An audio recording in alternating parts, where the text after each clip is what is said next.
Regarder ça tout le long. Donc, bonjour à tous. Bienvenue à notre conférence qui s'intitule « Le temps d'écran et nos enfants ». Je voulais vous dire que la rencontre présentement est enregistrée. Donc, c'est déjà débuté. C'est sûr qu'on va faire du montage puis on ne va pas garder là, les discussions qu'on a eues depuis le début. Là. On faisait ça peut-être pour nous calmer les nerfs un petit peu. On sait qu'il y a beaucoup de parents, on sait que le temps est important. On va essayer de vous outiller le plus possible, de vous donner des stratégies, des sujets de discussion ou des façons d'aborder ce thème qui brûle les lèvres énormément ces temps-ci. Donc, je vais passer à la prochaine diapositive. Donc voilà, nous sommes les animateurs. Je vais laisser Maude commencer. Peut-être que tu peux commencer. Oui, ça me On dérange va pas. espérer que l'assiette finisse de se déposer. D'accord. Donc, je m'appelle Marc-André Boulienne-Roussel. Je suis conseiller pédagogique pour le Centre de services scolaires de l'Estuaire depuis quelques années déjà. J'ai enseigné plusieurs années, une bonne dizaine d'années. Ensuite, conseiller pédagogique. Donc, en gros, conseiller pédagogique, je suis un support aux écoles de notre centre de service. Donc, les enseignants m'appellent parfois, les directions font appel à moi aussi pour réfléchir à la façon dont ils travaillent avec les élèves. Puis, mon champ de spécialisation, c'est la technologie. Donc, bien souvent, les enseignants ou les directions m'appellent quand ils ont des enjeux technologiques. Là. On voudrait se procurer de la technologie, on ne sait pas trop laquelle. On voudrait savoir mieux utiliser nos iPads en classe, on voudrait utiliser nos tablettes, on voudrait utiliser les télés interactives ou les tableaux interactifs. Donc, c'est là que j'entre en jeu. Peut-être même que si vous questionnez votre enfant, je suis peut-être passé faire une activité de robotique dans leur classe ou animer une activité avec les iPads ou avec les ordinateurs. Ça se peut très bien. Je vais laisser maintenant Maude parler. Oui, je suis là. Désolée. Je m'excuse s'il y a des bruits de fond. Je devais faire la présentation de chez moi, fait que c'est un petit peu dans l'air du temps. Là, il y a des bruits. Maude Desrosiers, je suis ergothérapeute pour le Centre de services scolaires. Dans le fond, ça fait 1 an là, que je suis au centre de service. Avant ça, j'ai fait quelques années en centre de réadaptation. En fait, pour ceux qui sont moins familiers peut-être avec le métier d'ergothérapeute, l'ergothérapeute, c'est le professionnel qui est le spécialiste des activités quotidiennes, en fait. Donc, si on a, par exemple, je donne un exemple concret, là, si demain matin, vous perdez vos 2 bras, bien, c'est l'ergothérapeute qui va vous aider à voir comment vous allez continuer à vous faire à manger, à vous habiller, bon, toutes ces choses-là. Donc, ce que je fais auprès des élèves, en fait, c'est que je travaille avec les équipes des écoles. Puis ce qu'on veut, c'est de mettre en place des pratiques pour aider l'ensemble des élèves à devenir le meilleur possible pour être capable justement de faire toutes ces activités-là qu'ils doivent faire dans une journée, donc au meilleur de leurs compétences. Donc, pour être des élèves, tout ce qui est, c'est super large. Là, ça passe de faire son sac à dos de façon autonome, à écrire, on fait toutes sortes de choses en ergothérapie. Voilà.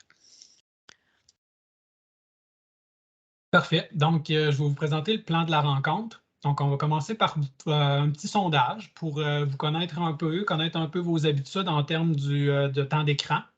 Ensuite, on va vous parler un peu des connaissances actuelles. Donc, qu'est-ce qu'on sait de l'effet du temps d'écran ou l'effet de la technologie sur le développement des jeunes? Ensuite, au niveau de la gestion du temps d'écran, on va parler de 4 différents concepts ou 4 différentes stratégies qu'on veut proposer avec vous. Là, les quatre bulles autour de temps d'écran qui ne sont pas précises. On va les préciser tout à l'heure. Ensuite, on va vous présenter quelques ressources, puis on va terminer avec une période de questions où là, on va déverrouiller les micros, déverrouiller la caméra pour que vous puissiez participer, poser vos questions au besoin. Donc, on va commencer. Donc, quand on parle de temps d'écran, avec cette diapositive-là, je voulais préciser qu'est-ce qu'on veut dire par temps d'écran. Donc, on a passé des sondages à des jeunes du primaire, des jeunes élèves du secondaire pour savoir c'était quoi les usages qu'ils faisaient avec le numérique, les usages de la technologie. Donc, ce qu'on sait qui est le plus utilisé en termes du numérique, c'est les jeux en ligne. Donc, les jeux en ligne, ça peut être seul, ça peut être avec des amis aussi, mais le jeu vidéo est vraiment l'activité principale des jeunes. Ensuite, il y a visionner des films, des séries sur Internet, donc regarder des émissions ou autres, visiter des sites web de divertissement, donc là, c'est vraiment naviguer, se promener, puis communiquer par vidéo. Donc, ça, c'est les activités principales des élèves du primaire. On voit qu'il y a certaines personnes qui font les 4 activités, étant donné que le pourcentage, là, si on faisait l'addition, on ne verrait pas 100%, on voit plus que ça. C'est parce qu'il y en a qui se partagent toutes ces activités-là. Il y en a qui en font 2 ou 3 sur celle-là.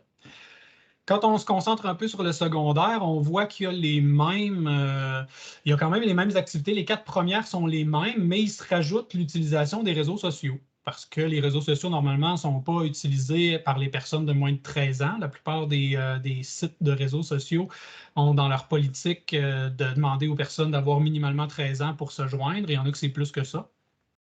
Donc, c'est là que s'ajoute la colonne d'utiliser les réseaux sociaux.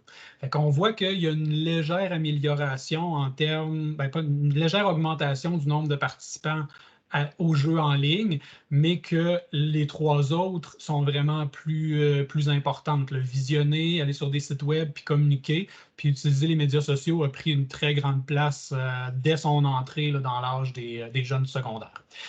Ça, c'est vraiment pour préciser, quand on va vous parler de temps d'écran pendant l'activité, on implique pas mal l'ensemble de ces activités-là.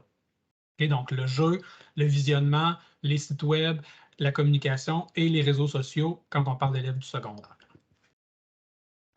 Donc, le sondage donne. En fait, je vais vous lancer quelques questions en rafale. C'est des questions là, c'est oui ou non, c'est pas compliqué. Je vous envoie 5 premières questions. Vous allez pouvoir y répondre. En voilà une, en voilà deux. Elles vont vous apparaître à l'écran.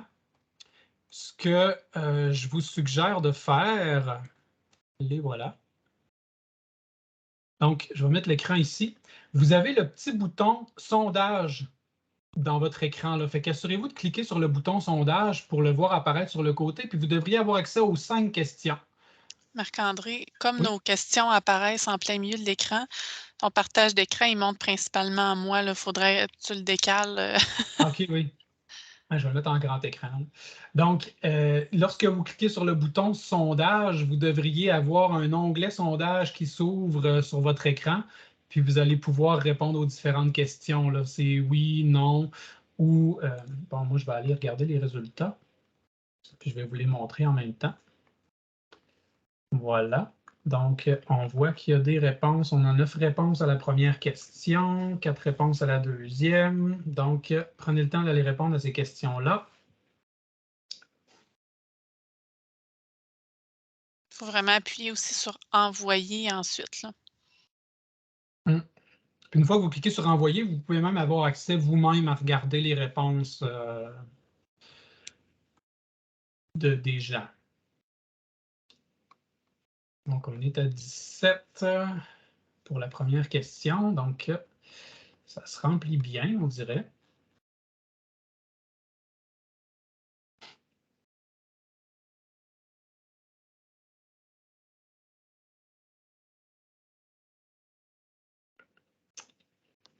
C'est la question 1. On voit une bonne tendance à oui ou la plupart.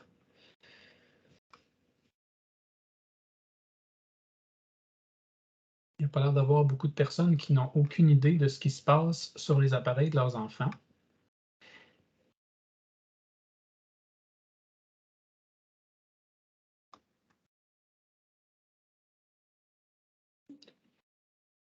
Intéressant, c'est intéressant. Oui, c'est assez partagé, hein, la question sur la gestion du temps d'écran. Il y a un peu de tout. Effectivement, j'aimerais ça, les gens qui disent oui, qui nous donnent des trucs aussi. Ils ont peut-être des idées qu'on n'a pas. OK, 21. Je vais laisser encore une petite minute. On est à 22, presque partout. Donc, les gens qui ont complété au moins la première question ont l'air de s'être rendus jusqu'à la fin du formulaire. Puis, il y a une bonne majorité de personnes qui disent non au repas. Là. La plupart du temps, quelques parfois, mais c'est un gros majoritairement non. Est-ce que je connais les principaux usages? Oui ou la plupart. D'accord. Est-ce que je sais quelles applications? Oui, la plupart, quelques. Donc, ouais, on est vraiment plus mitigé dans la façon dont on gère les écrans. Il y a quelques oui la nuit. Et quelques non. Il n'y a personne qui ne le sait pas.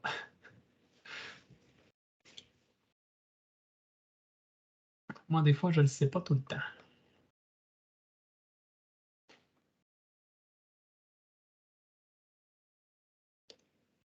Pendant les repas, c'est pas mal bon. D'accord. Maintenant, je vais vous envoyer une dernière question qui sont quelles sont mes principales préoccupations? Pour cette question-là, ce ne sera pas un choix de réponse. Vous allez pouvoir entrer des réponses. Je vous suggère d'entrer des mots-clés. Si vous mettez de ma famille, ben, le de ma n'apparaîtra même pas. Là. On va juste voir le mot famille. Puis si vous mettez quelque chose comme appareil de ma fille, ben, il va avoir appareil, puis il va avoir fille, mais ils ne seront pas nécessairement ensemble. Là. Fait que, utilisez vraiment là, surtout des mots-clés, puis on devrait voir apparaître vos réponses. Donc voilà, c'est lancé. Le retard, c'est ça. Le retard, c'est ça.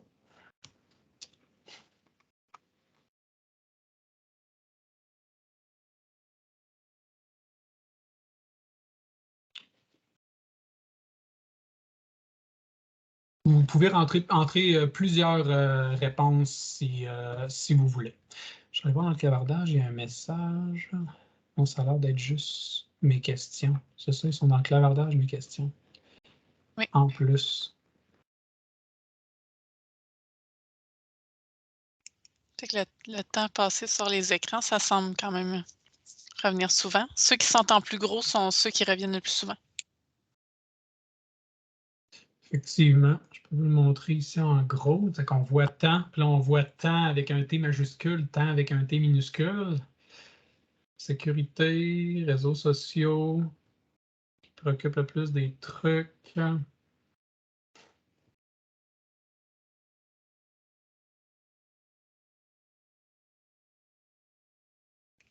Cyberintimidation, critique, j'imagine c'est esprit critique ou être critique, développement de l'enfant, belle préoccupation aussi, responsabilisation, obsession, c'est bon, ça rentre encore, ça rentre encore.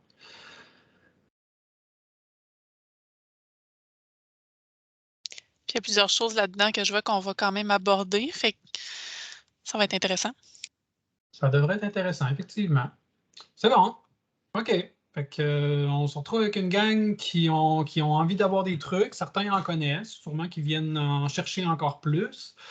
Ben, je pense qu'on va pouvoir poursuivre avec notre présentation. Donc, Maud? Oui, donc ce qu'on a fait pour commencer, se mettre un peu dans le bain, on a épluché pour vous la littérature qu'on a été capable de trouver sur le sujet. En fait, avant de commencer, ce qu'il faut savoir, c'est que les études s'intéressent principalement au nombre d'heures qu'on passe devant les écrans. Ce qui fait que les recherches sont un peu incomplètes parce que c'est une mesure qui est plus facile à aller chercher, mais ça ne s'intéresse pas nécessairement à ce qu'on fait quand on utilise les écrans. Donc, il y a encore plus de recherches qui va devoir être fait et qui s'en vient. Puis aussi, le temps qu'une recherche soit terminée, publiée, revue par les pairs et tout ça, mais la technologie, elle change tellement rapidement que souvent les résultats sont déjà un peu désuets. Donc, il faut regarder les études qui sont publiées quand même avec un regard critique, mais on va vous montrer tout de même là, ce dont on est plus certain. On peut passer à la prochaine. On a ressorti les impacts qu'on a été capable de voir sur différentes habitudes de vie. C'est sûr que dans certains cas, comme je disais, il y a plus d'études qui doivent être faites parce que, par exemple, la sédentarité, est-ce que c'est les gens plus sédentaires qui utilisent plus les écrans ou c'est l'utilisation des écrans qui amène à la sédentarité? C'est un peu l'œuf ou la poule, mais quand même, il y en a pour lesquels on est plus certain du lien que d'autres. Par exemple, au niveau du développement du langage, ce qu'on est capable de savoir, c'est que l'utilisation passive des écrans, ça réduit le temps de communication entre un enfant et son parent et donc ça augmente les chances de causer un trouble du langage. Qu'est-ce que c'est une utilisation passive des écrans? En fait, c'est vraiment le fait d'avoir, par exemple, la télévision qui va être ouverte en bruit de fond ou peut-être pendant les devoirs ou pendant qu'on fait autre chose. Donc, quand on a quelque chose, ou ça peut être peut-être notre tablette qui montre une vidéo avec de la musique pendant qu'on fait autre chose, ce qu'on a vu, c'est que ça l'occupe une partie du cerveau et donc les gens ont moins tendance à parler entre eux. Puis le langage se développe en communication, en face à face avec le parent. Donc ça, on a vu que ça avait quand même un impact pour le développement de l'enfant. Ensuite, au niveau du sommeil, je crois que c'est le prochain. Celui-là est un peu plus connu. On pense que la lumière bleue, qui est la lumière qui permet d'éclairer les écrans, est comme sur le même spectre que la lumière du jour, mais le lien qui est encore plus important, puis je ne l'ai pas dit au début, mais on voit quand même que c'est l'effet le plus important des écrans. C'est plus le temps qu'on passe devant les écrans remplace les heures de sommeil. Donc ça, c'est un gros impact. Le temps qu'on passe devant les écrans remplace du temps pour faire autre chose. Donc, ça devient une distraction la nuit et c'est ce qui a le plus gros impact sur notre sommeil. Puis même, ça peut devenir aussi un moyen, par exemple, si on se réveille pendant la nuit, ça se peut qu'on prenne notre téléphone pour regarder les réseaux sociaux, pour essayer de se rendormir, mais c'est facile de perdre 45 minutes sur Facebook. Donc là, ça peut encore écourter notre sommeil. Ensuite, au niveau des habiletés sociales, ce qu'on est capable de savoir, c'est que l'utilisation des écrans, ça va venir enrichir ou appauvrir ce qui est déjà là. C'est-à-dire qu'une personne ou un jeune qui a un bon réseau social, ça peut venir être très, très intéressant. Par exemple, si moi j'habite dans un village, puis j'ai un ami qui est dans un autre village, peut-être que les soirs de semaine, on ne peut pas se voir, mais par exemple, on peut s'appeler, on peut se texter, on peut jouer en ligne ensemble. Donc, ça va venir vraiment enrichir notre relation. Ça va favoriser le développement des habiletés sociales. À l'inverse, si mon enfant subit, par exemple, de l'intimidation, ça peut venir se poursuivre le soir, la fin de semaine, par l'entremise des technologies, par exemple, les médias sociaux, ces choses-là.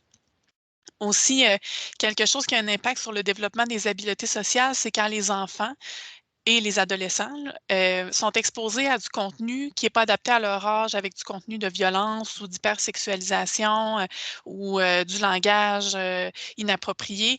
Et à ce moment-là, ça vient biaiser un peu notre conception de ce qui est acceptable ou pas. Puis c'est difficile aussi pour un enfant, surtout il baigne dans ce genre de jeu-là depuis longtemps, de faire ensuite la différence entre ce qui est acceptable ensuite, en vrai, en société, puis ce qui est drôle à faire dans un jeu. Donc, ça devient des comportements parfois qu'on peut reproduire, mais qui ne sont pas acceptés quand on veut jouer avec des amis. Par exemple, se pousser pour être le premier à arriver quelque part. Ça peut être acceptable dans un jeu, mais pas dans un autre contexte. Ensuite, il y a des effets aussi au niveau de la posture. Celui-là aussi est plus connu, surtout l'utilisation des tablettes électroniques ou des téléphones cellulaires nous amène à pencher la tête. Puis une tête, c'est quand même 10 livres. Ça pèse en moyenne 10 livres. Donc, vous prendrez une poche de patate 10 livres, puis vous la tiendrez à bout de bras, pardon. Vous allez voir que vous allez devenir fatigué assez vite. Donc, c'est le même principe pour la tête qui est toujours penchée. Ça peut amener des troubles musculo-squelettiques de plus en plus jeunes. On voit des jeunes adultes et des adolescents qui ont des cas d'arthrose qui sont habituellement diagnostiqués beaucoup plus tard à cause de la posture. Et aussi le fait d'être assis une majeure partie de la journée et ensuite de la soirée, ça va venir aussi diminuer beaucoup là, notre masse musculaire. Donc, ça va avoir un impact ensuite sur la façon dont on va se tenir debout. Puis un peu comme je disais plus au début, en fait, c'est que pas au niveau de la posture, mais au niveau de l'ensemble de l'impact sur les habitudes de vie, c'est vraiment le plus grand impact des écrans, en fait, qu'on se rend compte. C'est vraiment que le temps d'écran remplace des activités qu'on fait depuis des centaines d'années. Sortir, marcher dehors, des enfants qui jouent à quatre pattes. Donc, on a remplacé ces activités-là dans notre développement par une activité plus sédentaire où c'est surtout la vision puis l'audition qui vont être stimulées plutôt que d'autres sens. Donc, c'est surtout ça la grande mise en garde liée avec les écrans, c'est que le déséquilibre, une utilisation excessive des écrans ne permet pas de développer autre chose qui devrait être développée ou les autres activités qu'on devrait avoir dans notre journée. Donc, c'est ce qui va avoir le plus gros impact. Oh, il restait l'attention. Ah, il restait l'attention, oui, c'est vrai, mais ce lien-là aussi, là, l'attention, l'alimentation, la sédentarité, c'est un peu dans ce que je disais, c'est l'œuf ou la poule. Est-ce que c'est les gens qui ont un profil avec une concentration diminuée, une mémoire et une attention diminuée qui ont tendance à plus utiliser les écrans? C'est pas encore sûr, mais on voit qu'il y a quand même un lien entre la surutilisation des écrans et une diminution de la concentration, mémoire et attention. Voilà. Donc, la question à se poser, c'est à partir de quand est-ce qu'on peut commencer à s'inquiéter, à se dire que le temps d'écran est exagéré? Parce que ce qu'on a vu, puis quand on pose les questions aux gens, il y a plusieurs personnes qui s'auto-diagnostiquent avec un problème, puis disons une dépendance aux écrans, alors qu'en fait, c'est peut-être plus une exagération, mais pas nécessairement une dépendance. Quand on est dans la dépendance, c'est qu'on a vraiment un réel problème, puis qu'il pourrait y avoir soit des besoins physiques qui ne sont pas répondus, donc la personne qui ne se nourrit pas, la personne qui n'irait pas nécessairement à la salle de bain pour répondre à ses besoins. Fait que si les besoins physiques ne sont pas répondus de la personne, qu'elle ne prend pas soin d'elle-même physiquement, c'est déjà un signe d'alarme qu'il faut intervenir. Si la personne a une perte d'intérêt aussi pour les choses qu'elle avait l'habitude d'aimer faire, OK? Donc, ça aussi, là, ça peut être une petite lumière jaune, une petite lumière rouge qui s'allume.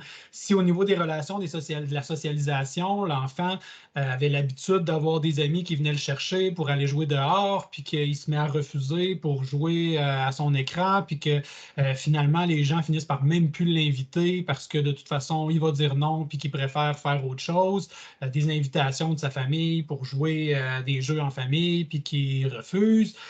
Ça aussi, c'est des choses avec lesquelles il faut s'inquiéter. S'il y a une négligence dans les priorités aussi, donc si la personne arrive en retard au travail ou ne veut tout simplement pas y aller, refuse d'aller à l'école parce qu'elle a plutôt envie de jouer au jeu, s'il y a un ménage à faire dans les priorités comme ça pourrait être un problème aussi. Puis, est-ce que ça cause des problèmes familiaux? Ça, c'en est une autre question. Puis, je vais vous amener à une ressource là, qui a été publiée par Abilo Media. Donc, Abilo Media a préparé une infographie avec un sondage qu'ils ont fait en 2018. Ils ont interviewé 800 parents de familles canadiennes. Puis, il y a plusieurs choses qui sont sorties de ça. C'est une ressource intéressante à regarder, un beau sujet de discussion. Là où je veux vous amener, c'est à la page 2 où on parle des sources de conflits. Donc, les parents eux-mêmes avaient identifié le numérique comme étant une des principales sources de conflits qu'il y avait entre les enfants et les parents, dont le premier, là, en premier rang, c'était l'utilisation excessive. Donc, les parents se chicanent avec les enfants parce qu'ils trouvent qu'il y a trop de temps d'écran, donc ils argumentent à ce niveau-là, ou soit parce que les gens ne respectent pas les règles qu'on avait convenues. Donc, on avait dit que tu jouerais 1 heure, puis là, ça fait 1 heure et demie, puis la chicane pogne, ou encore ce qu'ils choisissent de faire sur leur appareil. Fait que des fois, c'est le contenu aussi, là. Qu'est-ce que tu fais là-dessus? Pourquoi tu es sur les réseaux sociaux? Puis tu n'étais pas supposé. Donc, des fois, c'est le contenu, des fois, c'est le temps, puis des fois, c'est le non-respect des règles. Donc, cette page-là est quand même assez intéressante. Là. On fait même une petite différence entre les garçons et les filles. Apparemment, on fait plus de règles au niveau des garçons, surtout en termes de conduite puis du contenu que les gens regardent, alors que les filles, les parents avaient tendance à plus contrôler leur contact ou le côté social du téléphone. Fait que c'est une petite infographie là, qui est intéressante à parcourir. On va retourner où on était. Donc, je voulais vous la présenter comme ça. Donc, s'il y a des problèmes familiaux qui éclatent aussi, ça peut être une raison de s'inquiéter. On a mis une petite ressource ici. Si vous ne connaissez pas le site web Pose ton écran, je vais le parcourir rapidement avec vous, mais on va en reparler. Donc, Pose ton écran est une initiative québécoise qui veut outiller les parents à poser l'écran, justement. Donc, eux autres, ils voient ça en 3 étapes. Donc, premièrement, c'est comprendre l'hyperconnectivité. Donc, sachant que les appareils sont partout puis qu'on passe beaucoup de temps là-dessus, on essaie de démystifier qu'est-ce que c'est l'hyperconnectivité. Ensuite, on vous propose des façons d'évaluer votre situation. Donc, comment est-ce que comment est-ce que ça se passe présentement au niveau de votre famille? Qu'est-ce que c'est l'équilibre numérique? Quand est-ce qu'il faut s'inquiéter? Donc, vous avez plein de ressources là-dessus pour pouvoir évaluer la situation de votre famille ou de votre jeune si vous vous inquiétez en particulier. Puis la troisième étape, c'est d'agir pour viser l'équilibre. Fait que là, on va vous donner vraiment des stratégies une fois que vous avez évalué votre situation pour essayer de l'améliorer ou de trouver des démarches. Puis il y a un petit défi qui lance une fois de temps en temps, 24 heures sans écran, où on essaie de se débrancher là, pendant 24 heures. C'est une de leurs initiatives aussi. Donc, rapidement, là, je faisais juste passer là-dessus. Donc, si vous vous inquiétez, il y a quand même des ressources, puis on va vous en présenter d'autres aussi en cours de route. C'est sûr qu'on n'est pas des spécialistes. Vous pouvez là, vous intéresser, vous pouvez parler à votre médecin de famille ou autre. Là, il y a des gens à qui parler lorsque vous vous inquiétez. Mais sinon, il y a des ressources avec lesquelles vous pouvez commencer avant de regarder pour consulter de l'aide spécialisée ou de l'aide médicale. Puis, je ne sais pas si tu l'as dit au début, mais je vais le redire, là. Tous les liens, on les passe rapidement, là, les ressources, mais ensuite, vous allez avoir, on va vous rendre la présentation disponible, puis les liens vont être cliquables. Donc, vous allez pouvoir retourner puis prendre le temps de lire. Ce qu'on veut, c'est vraiment vous montrer ce qui existe comme ressources pour vous, mais on ne les passera pas dans le détail parce que sinon, on va passer la nuit ensemble. Donc, au niveau des recommandations qui existent maintenant qu'on sait un peu qu'est-ce que les écrans font sur nos habitudes de vie, sur notre développement, puis qu'on se rend compte qu'il y a peut-être un déséquilibre dans notre utilisation familiale des écrans. Les prochaines diapositives, en fait, ce qu'on veut, c'est vous présenter les recommandations qu'on a regroupées en 4 grandes catégories qui s'inspirent autant des recommandations ministérielles et de ce qu'on a vu dans la littérature.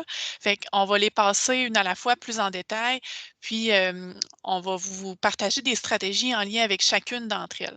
Donc, juste pour les nommer rapidement, fixer des règles d'utilisation des écrans qui sont claires, choisir du contenu et des usages de qualité et adaptés à l'âge, développer l'autonomie du jeune en lien avec l'utilisation des écrans et finalement s'intéresser à ses activités numériques. Donc, c'est nos 4 grandes recommandations qu'on vous partage ce soir. La première qui est fixer des règles d'utilisation claires. Qu'est-ce que c'est? Bien, c'est déterminer en famille qu'est-ce qu'on utilise, à quel moment, qu'est-ce qu'on a le droit de prendre, où on a le droit de s'en servir. Donc, il faut qu'on mette ça, qu'on clarifie ça ensemble pour que les membres de la famille sachent à quoi s'en tenir, puis que ça ne varie pas d'une semaine à l'autre en fonction de toutes sortes de facteurs, de permissions spéciales ou sous le coup de l'émotion. Donc déjà, le ministère, le gouvernement du Québec nous partage des recommandations en lien avec le temps.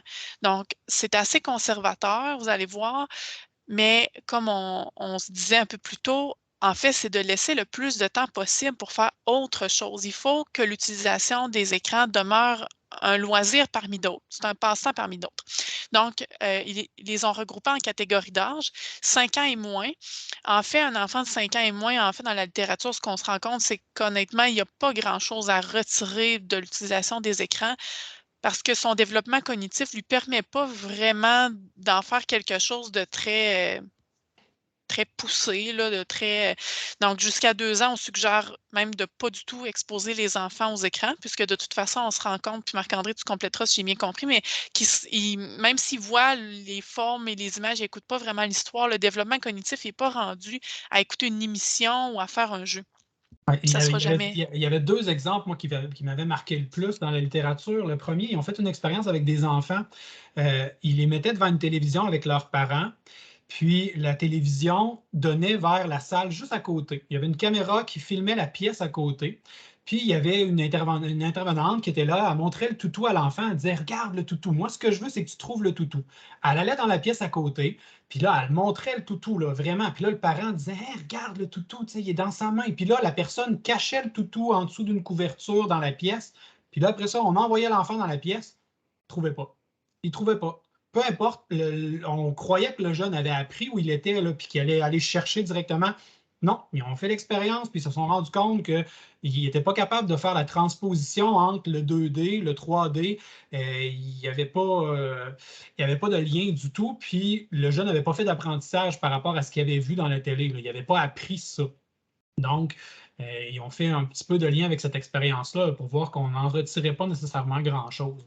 Puis l'autre expérience, c'était des orthophonistes qui écoutaient un enfant jouer avec ses parents. Puis l'enfant, il baragouinait des mots. Des fois, c'était même pas le bon mot pour ce qu'il avait identifié, mais c'était un mot qu'il avait entendu dans une comptine. Puis même, il s'était mis à lancer des mots en anglais, mais il disait, l'enfant, il ne dit pas ça dans un but de communiquer, il fait juste répéter quelque chose qu'il a vu dans une vidéo, mais son intention n'est pas de communiquer avec son parent, c'est juste de répéter un mot qu'il a entendu. C'était quand même un peu inquiétant d'entendre que des enfants jeunes comme ça, on pouvait peut-être s'attendre à ce qu'il y ait du contenu éducatif, parce que c'est une petite comptine, puis ça répète, puis c'est le fun, mais qu'est-ce qu'il en retire réellement, là? On n'est pas certain qu'il y a réellement apprentissage chez les enfants de moins de 5 ans. C'est pour ça qu'on a l'astérix qui a été ajouté. Ce n'est pas nous qui l'avons ajouté, là, on l'a juste remis en couleur, le tableau, mais le temps d'écran, s'il y en a entre 2 ans et 5 ans, devrait être accompagné d'un adulte, devrait être fait dans une intention précise d'un apprentissage avec l'animation d'un adulte. Puis même, j'ajouterais jusqu'à 12 ans. Jusqu'à 12 ans, l'adulte devrait s'intéresser avec l'enfant parce qu'en fait, le travail de l'enfant, c'est de jouer. Et ça, c'est vraiment jouer pour un enfant, c'est pas comme jouer pour un adulte. Nous, c'est un passe-temps, jouer. Un enfant, c'est là où il apprend des concepts. Et c'est trop artificiel de reprendre d'heures par jour. Je réponds, excusez à la question, mon Dieu, je coupe mes phrases en plein milieu. On me demande, est-ce que c'est des heures par semaine? Non, on vous parle d'heures par jour. Donc, 2 heures par jour pour un enfant de 5 à 12 ans. Alors, l'utilisation des écrans, je disais, c'est trop artificiel pour reproduire ce qu'on est habitué de recevoir comme expérience dans notre développement humain. Donc, moins on passe de temps devant les écrans, plus ça nous permet de faire les expériences, comme on disait, là, qui sont plus bénéfiques. Puis, pour les adolescents de 13 à 19 ans, mais là, on ne donne pas de recommandations de temps, mais c'est surtout d'avoir un équilibre, en fait, puis de tenir compte des effets sur la santé physique et mentale, puis de la place des autres activités aussi, là. Ben, c'est ça, on va en reparler tout à l'heure, mais je veux quand même vous le montrer dans l'infographie ici, il en parlait, principalement ici. Le soutien parental doit mettre l'accent sur le fait qu'il n'existait pas de proportion unique en ce qui a trait au bien-être numérique. Là, il y a pas, on ne peut pas dire c'est 2 heures que votre jeune a besoin pour être en santé. Il y en a que c'est plus que ça, ils peuvent avoir plus que ça, d'autres moins. Il n'y a pas de proportion unique. Il ne faut pas s'attendre à se dire je vais savoir exactement combien de temps j'ai à donner à mon enfant. La meilleure façon, c'est de le vivre puis de réagir aux expériences. Là. Quand on se rend compte qu'il y a un effet néfaste sur l'enfant, on réduit le temps, on modifie le contenu sur lequel le contenu à laquelle l'enfant est exposé, mais il n'y a pas. On ne peut pas donner une recette magique de quantité et de durée. Est-ce que Marc-André, tu peux nous amener sur le site du gouvernement du Québec, juste pour vous montrer rapidement la source, là, ils sont un petit peu plus expliqués sur leur site. Puis à la fin de la page web, ils nous dirigent vers des ressources, si on a des inquiétudes. Là. Oui. Donc, il explique un petit peu là, plus en détail, il donne des petits trucs. Puis à la fin, il nous redirige vers Pose ton écran qu'on va vous représenter un peu plus tard, je crois. Puis des ressources, là, info sociale, comment se trouver un médecin de famille si on n'en a pas, comment communiquer avec le CLSC, tel jeune, puis jeunesse j'écoute aussi, ce sont des ressources qui peuvent nous aider si on a des inquiétudes aussi, notre jeune vit de la détresse, ils peuvent appeler, puis pas juste en lien avec les écrans, c'est des super ressources aussi de façon plus générale. Là. Donc, en fait, on parle des recommandations en lien avec la durée parce qu'il faut tenir compte de ça dans notre plan familial. Donc, un plan familial, qu'est-ce que c'est? C'est ce qu'on va se bâtir ensemble avec nos enfants pour venir fixer nos règles d'utilisation claires. Alors, la Société canadienne de pédiatrie nous dirige vers l'Association américaine de pédiatrie. Donc, la ressource, elle est en anglais, mais c'est possible de faire traduire la page. Marc-André est en train de nous l'ouvrir. En fait, c'est un exemple il y a 2 outils là-dessus. Donc, c'est ça. Je ne sais pas si vous avez vu, Marc-André, il a fait un clic de droit sur la page, puis il a choisi « Traduire en français ». Donc là, Google Traduction va vous traduire la page, puis vous allez pouvoir utiliser les outils en français là, si vous êtes. C'est plus intéressant que les utiliser en anglais. Donc, il y a 2 outils. Il y a le plan familial, puis il y a le calculateur de temps. On peut commencer par le calculateur de temps. Marc-André, je te laisse le présenter. Oui, donc avec le calcul de temps, vous pouvez tout simplement entrer les noms de vos enfants puis leurs âges. C'est quand même important d'ajouter l'âge parce que ça va influencer, la suite. En fait, le nombre d'heures va être en accordance avec l'âge que vous avez mis votre enfant. Il vous propose là, combien d'heures de sommeil devrait avoir l'enfant entre 2 ans et 5 ans, puis Maude là, qui a entre 6 et 12 ans. Donc, vous avez ici votre pastille de temps d'écran qui représente le reste. En fait, là, toute ma bande de couleurs ici se trouve à être les 24 heures dont je dispose dans ma journée pour vivre. Puis, je peux moduler toutes mes activités, là, sachant que je suis un enfant, que je vais à l'école ou à la garderie, puis que j'y vais pendant possiblement un bon 7 heures. On voit que le temps d'écran, il se réduit considérablement, là. Puis là, on sait qu'il faut mettre de la place aussi pour les repas. Donc, sachant qu'une bonne demi-heure par repas, peut-être, on voit que le temps d'écran réduit tranquillement pas vite, là. Si je veux passer du temps en famille, avec tout ça, j'ai dormi, je suis allé à la garderie. Puis j'ai passé un petit peu de temps en famille, j'ai mangé, puis bon, j'ai fait une activité sportive. Il me reste 2 heures de temps d'écran. Donc, ça peut être un petit outil là, de conscientisation ou de sensibilisation que vous pouvez utiliser avec votre enfant, juste pour initier une discussion. Là, parce que c'est sûr qu'on ne peut pas trancher au couteau que nos journées vont toujours durer ça, puis que ça prend exactement 1 heure et demie pour manger.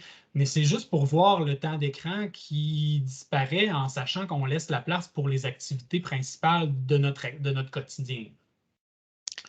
Puis à l'inverse, ça peut être intéressant aussi, encore une fois, comme outil de discussion, de voir si je joue 4 heures par jour, mais où j'ai coupé. Donc, on peut le faire à l'inverse aussi.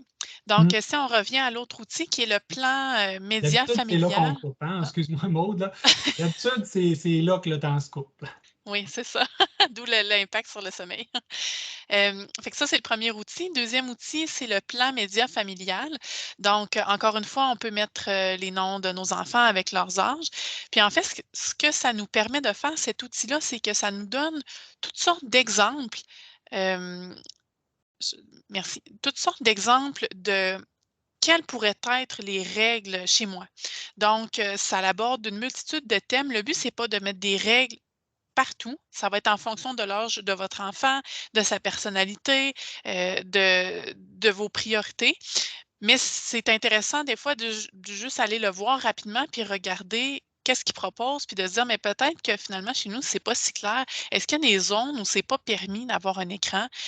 Si on descend un peu, là, on peut regarder rapidement les autres thématiques, le temps sans écran, qu'est-ce qu'on va faire sans écran, qu'est-ce qu'on va faire avec nos écrans, c'est quoi le genre d'activités qui sont permises? Est-ce qu'il y a des couvre-feux d'appareils? Donc, ça fait vraiment le tour. C'est super intéressant. Puis ça peut vous inspirer ensuite pour vous asseoir. Puis c'est super intéressant et important surtout d'impliquer vos enfants quand vous allez établir les règles. Il faut que tout le monde entende la même chose et que tout le monde respecte les règles, idéalement, y compris les parents, pour plus de cohérence puis de motivation. Donc, si on dit pas de cellulaire à table, c'est tout le monde. Mais si on sort notre cellulaire à cause de notre travail, il faut l'expliquer. Ça, on va y revenir. Donc, on peut revenir Oui. au PowerPoint. Ah, excuse-moi, tu voulais rajouter quelque chose. Moi, je voulais peut-être ajouter que un bon moment pour discuter d'un plan numérique, parce que c'est sûr que votre enfant ne sera peut-être pas chaud à l'idée. Là. Tu sais, quand tu pars d'un buffet à volonté puis tu te retrouves à vouloir te limiter, ça prend un petit incitatif. Parce que s'il n'y a pas d'incitatif, la personne ne voudra pas nécessairement s'enligner dans un changement. Donc, le meilleur des moments, ça serait au moment de l'intégration de cet appareil-là dans la famille. Donc, si l'enfant en reçoit un à Noël ou en reçoit un d'un grand-parent ou autre, ça serait avant le début de l'usage de cet appareil-là qu'il faudrait s'asseoir et se dire, bon, cet appareil-là risque de prendre beaucoup de place dans notre vie. Ça serait important de planifier son apparition parce que ça peut te nuire de différentes façons. Okay? Donc, ça peut être un bon moment. Si l'enfant est déjà habitué, ça peut être lors de la transition vers un nouvel appareil ou bien sûr là, en discutant avec, en sachant, ça va demander un dialogue, là, clairement, parce que il va sûrement y avoir de la résistance. Là. Fait que soit on y va avec un incitatif en le mettant au moment de l'ajout d'un appareil ou de la modification d'un appareil ou de l'upgrade. Moi, je ne te donne pas ton nouveau téléphone tant qu'on n'a pas discuté de la façon que ça va se passer. Fait que, il va asseoir là, puis il va attendre. Quand tu vas être prêt à ce qu'on discute puis qu'on détermine des règles ensemble, bien là, après ça, tu pourras avoir le nouvel appareil. Donc, juste un petit truc comme ça. L'âge est aussi important parce qu'on voit que les termes sont différents. Là. Pour les enfants de moins de 18 à 24 mois, on parle de poussette. Il y a des choses qui sont différentes. Là. On parle de jeu d'apprentissage, mais là, on parle de pas jouer. C'est vraiment dépendant de la tranche d'âge que vous avez choisi pour votre enfant. Il y a quand même plusieurs thèmes là, qui vaut la peine. Là. Équilibrer le temps en ligne, hors ligne, les bonnes manières, la citoyenneté numérique, la sécurité, le sommeil et l'exercice. Donc, quelle place tu vas laisser au sommeil et à l'exercice.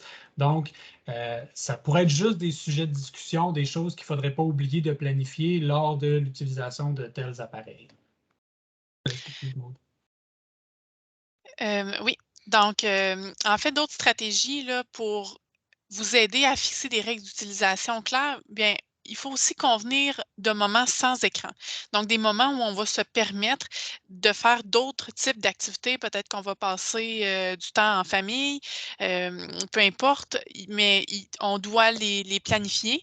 Et ça peut devenir aussi facilitant si, par exemple, on a un jeune qui joue beaucoup aux jeux vidéo en ligne avec des amis, mais ça permet aussi de planifier. Moi, ça se peut que le vendredi soir, c'est pas permis de jouer aux jeux vidéo chez moi.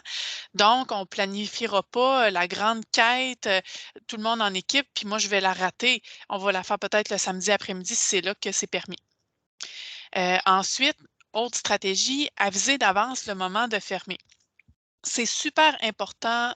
Les jeux auxquels vos enfants jouent, il faut les connaître, il faut savoir ce que vous leur permettez. Il y a les jeux, on va y revenir tantôt, Marc-André va nous expliquer plus en détail, ils sont conçus pour ne pas être fermés. Donc, on ne peut pas sauvegarder où on veut. Il y a beaucoup de jeux où il y a un endroit spécifique où il faut terminer un niveau. Je parle beaucoup de jeux, mais ça peut être aussi les plateformes où, par exemple, comme YouTube, où les vidéos s'enchaînent, il y a toujours quelque chose d'autre à regarder. Donc, quand on annonce que c'est le moment de fermer, quand c'est le moment de fermer, puis qu'on dit ferme par exemple, il est 5 heures, ferme tes choses, c'est l'heure de souper, ça peut juste amener des conflits. Donc, il faut s'entendre. Si je te donne la permission de jouer à un jeu que tu ne peux jamais faire pause, puis que tu ne peux pas sauvegarder quand tu veux, un soir de semaine, ça se peut que ça vire mal. Donc, ça se peut que je te permette de jouer à ces jeux-là vers la fin de la semaine ou la fin de semaine quand tu as plus de temps puis que c'est pas grave. Puis ça se peut que si tu me dis que tu as besoin que je t'avertisse d'avance, ben là, je vais dire à mon enfant peut-être 15 minutes à l'avance. Il te reste 15 minutes avant de fermer. Je vais peut-être lui mettre une horloge à la vue ou des timers, tu sais, où on voit bien le temps qui s'écoule pour l'aider à planifier son 15 minutes qui lui reste. Il va aller chercher les choses qu'il a besoin pour fermer parce qu'il n'y a rien de plus insultant que de passer 45 minutes à faire quelque chose, puis on perd tout parce que finalement, il fallait souper là, là. Donc, il faut aussi se mettre à la place de nos jeunes. Si on leur permet, mais ça veut dire que ça vient avec des pour et des contre. Donc, ça a quand même une grosse incidence.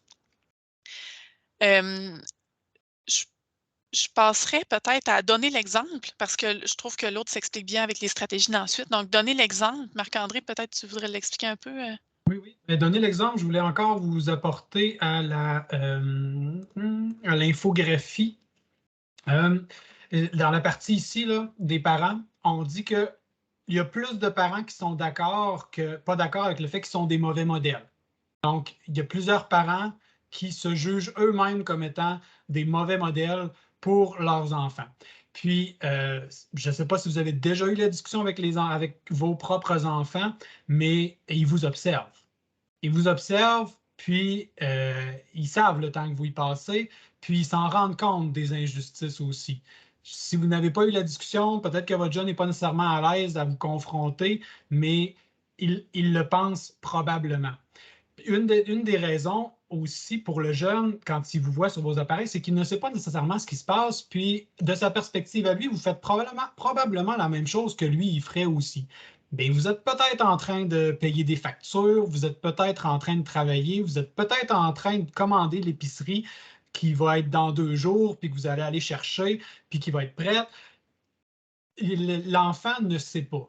L'enfant peut seulement imaginer ce que vous faites si vous ne lui dites pas.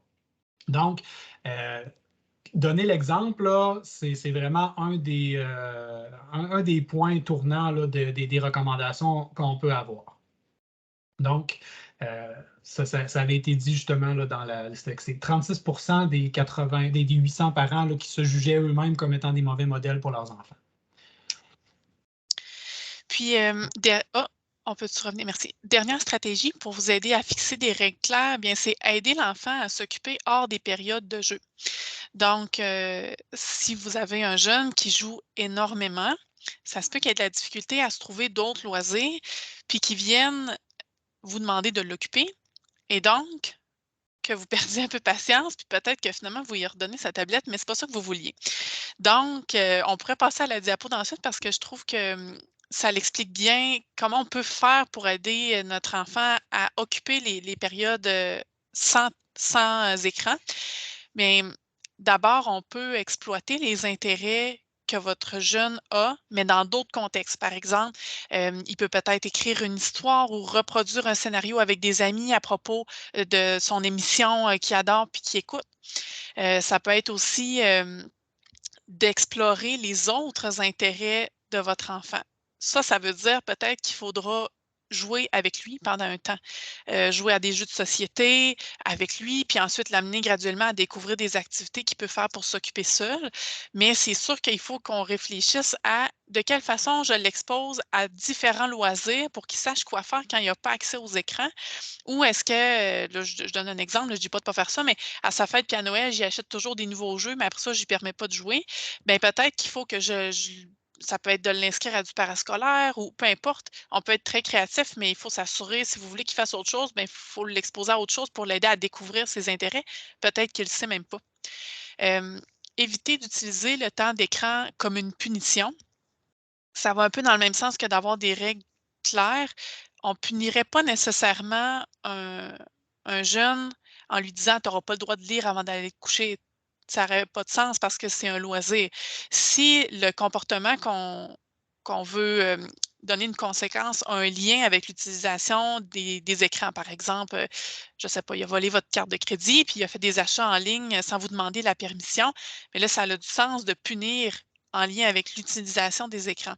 Mais si c'est parce qu'il a été impoli dans la journée ou bon, peu importe, mais là, peut-être que de punir le temps d'écran, mais ça renforce le fait que l'utilisation des écrans, c'est quelque chose de spécial. Puis quand on les a, il faut vraiment les utiliser parce qu'on ne sait pas quand est-ce que ça va disparaître.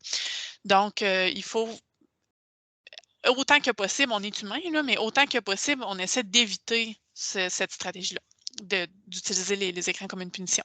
Puis, finalement, une dernière stratégie qui peut être intéressante pour aider votre jeune à faire d'autres activités, ça peut être de fractionner le temps d'écran. Si, par exemple, j'ai un jeune qui est habitué de jouer plusieurs heures en ligne, ça se peut que limiter le nombre d'heures, ce soit trop un gros défi pour commencer. Donc, peut-être que plutôt que permettre 4 heures sans arrêter, je vais peut-être permettre 2 heures. Je vais demander un 2 heures d'autres activités, puis ensuite, il va avoir un autre 2 heures de permis. Donc, ça fait moins décourageant parce que plutôt que de devoir meubler, par exemple, tout mon samedi après-midi, mais là, j'ai 2 heures à meubler. Donc là, j'ai une activité à me trouver. Puis, je ne l'ai pas nommé tout à l'heure, mais pour certains jeunes, ça peut même aller jusqu'à s'asseoir avec lui puis regarder qu'est-ce que tu vas faire tout à l'heure quand tu n'auras pas les écrans. puis que tu auras à t'occuper autrement, qu'est-ce que tu vas faire? Donc, ça peut être de planifier une activité super amusante avec lui. Donc là, c'est pas je m'arrête, puis ensuite, je sais pas quoi faire, puis là, j'essaie de passer le temps jusqu'à ce que j'ai à nouveau le droit, mais c'est je m'arrête parce qu'après ça, on va aller jouer au tennis en famille ou on va cuisiner un gâteau ensemble, ou peu importe. Donc, ça devient intéressant aussi d'arrêter parce qu'il y a quelque chose d'aussi amusant qui s'en vient. Je sais pas si tu voulais rajouter quelque chose? Non, ça va. OK. C'est assez clair. Donc, deuxième étape, là, on a parlé de fixer des règles d'utilisation. Maintenant, on va regarder comment choisir du contenu des usages de qualité et adapté à l'âge. Fait que là, je vous amène manger.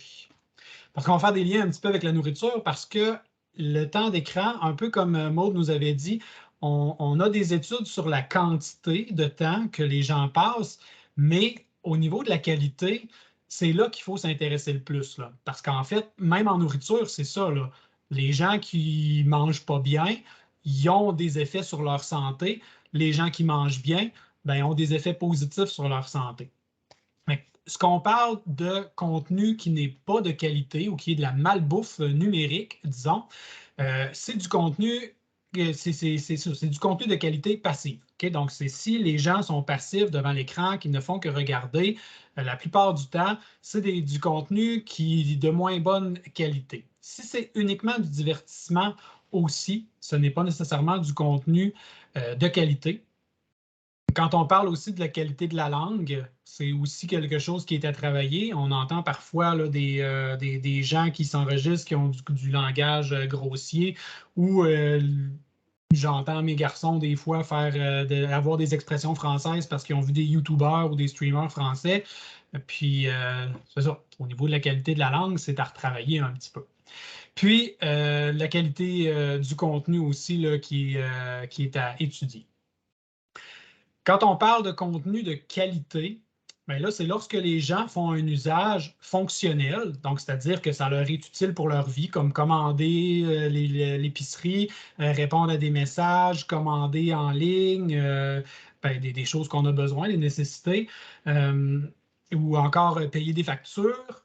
Au niveau scolaire, donc si les jeunes ont des travaux scolaires à faire, le numérique est aussi intéressant. C'est du contenu de qualité ou encore professionnel. On ne se cachera pas, les jeunes secondaires, il peut y en avoir là, qui font quelque chose de professionnel en ligne, qui font du montage vidéo ou autre. D'ailleurs, je travaillais, j'avais des projets, là, il y a un beau projet à Polyvalente DB d'élèves qui créent des capsules vidéo en mathématiques pour d'autres élèves. J'imagine beaucoup que l'élève travaillait à la maison à faire du montage vidéo puis qu'elle passait du temps. Et ça, c'est du contenu de qualité, c'est du temps de qualité que la personne passe sur l'écran. L'autre, c'est du contenu actif ou interactif. Donc, répondre à des questions, écouter des vidéos, puis c'est sûr qu'il y a des questions qui soient posées ou qui impliquent la personne. C'est du contenu qu'on peut considérer de qualité aussi. On peut utiliser aussi le contenu passif, mais accompagné. Okay? Donc, une utilisation passive, mais accompagnée, peut être positif. Accompagné, ça ne veut pas nécessairement dire que la personne est à côté, mais que la consommation passive est faite avec une intention. Okay? YouTube, là, c'est une très belle place pour apprendre. J'ai appris beaucoup de choses, j'apprends encore beaucoup de choses sur YouTube, mais je sais pourquoi j'écoute les vidéos. J'écoute pas juste les vidéos pour écouter les vidéos. Il n'y a pas de questions qui sont posées après ça. Il n'y a pas d'interactivité. Je le fais de façon personnelle, je le fais de façon passive, mais avec une intention d'écoute. S'il y avait un adulte pour m'accompagner, pour m'aider, en étant jeune, j'en aurais probablement besoin. Mais du contenu passif avec une intention, c'est ça qu'on appelle accompagner, c'est accompagné d'une intention ou accompagné d'une personne, peut devenir du contenu de qualité. Okay? Donc, ça se peut très bien que l'enfant ait envie d'écouter quelque chose qu'on pourrait trouver qui est du divertissement uniquement, qui est passif, mais en l'accompagnant, on pourrait lui donner une tournure de qualité. On parle aussi d'activités qui permettent de développer l'esprit critique. Donc, lire des articles, lire des revues, ça peut se faire, du contenu de qualité, qui développe la créativité aussi, ou encore qui développe des relations. Il y a des gens qui utilisent les réseaux sociaux. J'ai vu des jeunes qui allaient sur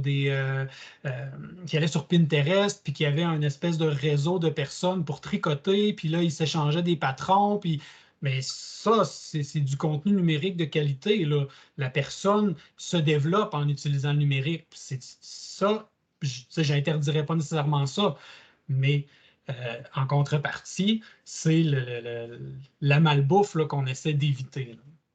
Donc, j'ai mis un petit attention au milieu, là, attention de tomber.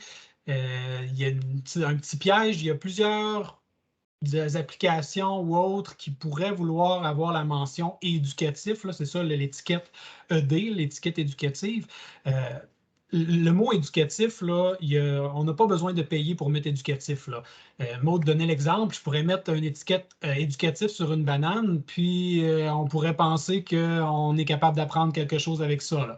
Donc, il ne faut pas seulement lire et savoir que c'est éducatif, il faut se demander, est-ce que c'est du contenu de qualité parce que c'est actif, interactif? Est-ce que ça développe l'esprit critique? Ça développe la créativité? C'est fonctionnel? C'est scolaire? C'est professionnel?